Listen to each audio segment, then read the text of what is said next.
Assalamualaikum warahmatullahi wabarakatuh. Waalaikumsalam Waalaikumsalam. warahmatullahi wabarakatuh. Selamat malam semuanya. Malam. Kami dari kelompok kupu-kupu ingin mempresentasikan hasil kerja proyek kami yang berjudul yaitu Analisis Sentimen Data Twitter KPU dengan metode naive Bayes. Yang beranggotakan dengan saya sendiri sebagai moderator yaitu Lintang Kencono dengan NPM 21311021. Dan selanjutnya ada Ira Triramawati dengan NPM 21311022. Dan selanjutnya lagi ada rekan saya yaitu Lydia Ramdini dengan NPM 21311094. Berikut pemaparan yang akan kita bahas. Yang pertama adalah latar belakang. Dalam konteks pemilihan umum, pemahaman terhadap sentimen kandidat dan isu-isu politik menjadi sangat penting dengan semakin meluasnya penggunaan media sosial, khususnya Twitter sebagai platform untuk berbagi pandangan dan opini. Analisis sentimen terhadap data Twitter menjadi semakin relevan. Komisi Pemilihan Umum atau KPU memiliki kepentingannya untuk memahami pandangan dan profesi masyarakat terhadap calon dan platform politik yang mereka usung. Metode naive Bayes telah terbukti efektif dalam analisis sentimen karena kemampuannya dalam mengklarifikasikan teks berdasarkan probabilitas penuh dengan noise dan variasi dalam gaya penulisan. Metode ini menjadi pilihan yang menarik karena kemampuannya untuk mengatasi kompleksitas dan volume besar data dengan efisien. Dengan menerapkan metode naive Bayes pada data Twitter yang berhubungan dengan pemilihan umum atau KPU dapat memperoleh wawasan yang lebih mendalam tentang sentimen publik yang dapat mendukung proses pengambilan keputusan yang lebih informatif dan tepat waktu. Dan selanjutnya akan dijelaskan oleh rekan saya, yaitu Ira Tiramawati. Rumusan masalah di sini bagaimana efektivitas metode naive Bayes dalam menganalisis sentimen terhadap data Twitter yang terkait dengan Komisi Pemilihan Umum yaitu KPU dan sejauh mana hasil analisis sentimen tersebut dapat memberikan pemahaman yang lebih baik tentang pandangan dan preferensi masyarakat terhadap calon serta isu-isu politik yang relevan dengan pemilihan umum. Selanjutnya di sini ada tujuan penelitian. Tujuan penelitian dari sentimen Twitter tentang Komisi Pemilihan Umum atau KPU menggunakan metode naive Bayes adalah untuk memahami dan mengevaluasi persepsi publik terhadap KPU berdasarkan komentar dan opini yang diungkapkan di media sosial. Beberapa tujuan spesifik dari analisis ini meliputi yang pertama, mengukur sentimen publik, mengidentifikasi apakah sentimen publik terhadap KPU bersifat positif, negatif, atau netral. Ini penting untuk memahami bagaimana kinerja dan kebijakan KPU diterima oleh masyarakat. Yang kedua, ada pemantauan reputasi. Memantau perubahan dalam sentimen publik dari waktu ke waktu. Hal ini membantu KPU dalam menilai dampak dari tindakan atau keputusan mereka dan memungkinkan respon cepat terhadap isu-isu yang muncul. Pengambilan keputusan berbasis data memberikan data yang dapat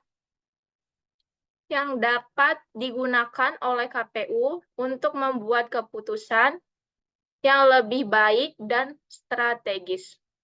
Analisis sentimen dapat menginformasikan strategi komunikasi dan kampanye untuk meningkatkan kepercayaan dan partisipasi publik. Lalu yang terakhir ada deteksi isu dan kritis, yaitu mengidentifikasi isu-isu yang mungkin menimbulkan krisis, kepercayaan, atau kontroversi. Dengan mengetahui sentimen negatif yang meningkat, KPU dapat segera mengambil tindakan untuk mengatasi masalah tersebut.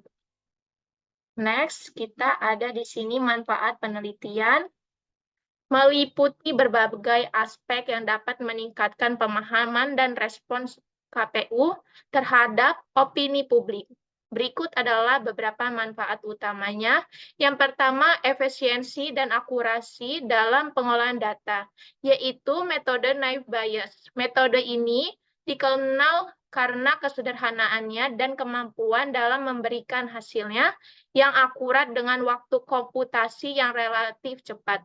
Yang kedua, identifikasi sentimen, yaitu analisis ini memungkinkan KPU untuk mengidentifikasi dan mengukur sentimen positif, negatif, atau netral dalam tweet yang berkaitan dengan mereka. Dengan demikian, KPU dapat memperoleh gambaran yang lebih jelas tentang persepsi publik.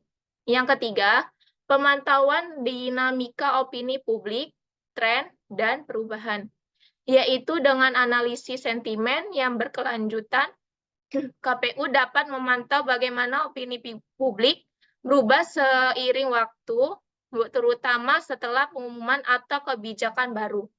Dan yang terakhir, reaksi cepat terhadap isu, deteksi atau krisis, yaitu naive Bayes dapat membantu mendeteksi peningkatan tiba-tiba dalam sentimen negatif, memungkinkan KPU untuk merespon dengan cepat dan mengelola isu sebelum berkembang menjadi krisis.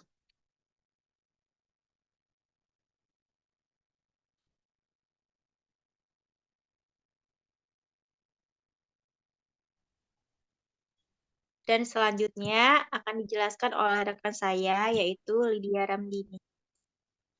Selanjutnya ada tahapan penelitian. Yang pertama, crawling. Tahapan ini merupakan tahapan pengambilan data dari Twitter. Yang kedua, cleaning. Tahapan yang merupakan pembersih data sebelum data tersebut digunakan. Yang ketiga, pelabelan data merupakan proses memberikan label atau kategori tertentu pada data mentah untuk tujuan analisis atau pembelajaran mesin. Yang keempat, analisis sentimen merupakan proses mengekstraksi informasi subjektif dari teks. Selanjutnya ada hasil analisis sentimen. Yang pertama, distribusi sentimen. Grafik berikut menunjukkan distribusi sentimen dari data tweet yang dikumpulkan dari grafik tersebut. Terlihat bahwa sebagian besar tweet cenderung netral, diikuti oleh tweet dengan sentimen positif dan negatif yang hampir seimbang. Yang kedua ada word cloud. Word cloud memberikan gambaran visual yang menarik tentang kata-kata kunci dominan dalam pencakupan Twitter tentang KPU. Hal ini dapat membantu dan mengidentifikasi tren dan fokus utama dalam pembicaraan online. Yang ketiga, ada evaluasi model. Setelah melatih model naive Bayes, evaluasi kinerja model dilakukan menggunakan metrik akurasi, presisi rekal, dan F1 score. Berikut adalah hasil evaluasi model. Akurasi 0,92, presisi 0,93, rekal 0,93, F1 score 0,90. Hasil ini menunjukkan bahwa model memiliki kinerja yang baik dalam mengklarifikasikan sentimen dengan nilai F1 score yang cukup tinggi. Berdasarkan metode naive Bayes, didapat hasil akurasi yaitu 0,92 dengan presisi negatif 0,93 positif. 1,00 dan nilai rekal negatif 1,00 dan nilai positif 0,00 serta nilai F1 score negatif 0,96 dan nilai positif 0,00. Kesimpulannya, hasil ini menunjukkan bahwa model memiliki kinerja yang baik dalam mengklarifikasikan sentimen dengan nilai F1 score yang cukup tinggi. Word cloud memberikan gambaran visual yang menarik tentang kata-kata kunci yang dominan dalam percakapan Twitter tentang KPU, bahwa sebagian besar tweet cenderung netral, diikuti oleh tweet dengan sentimen positif dan negatif yang hampir seimbang.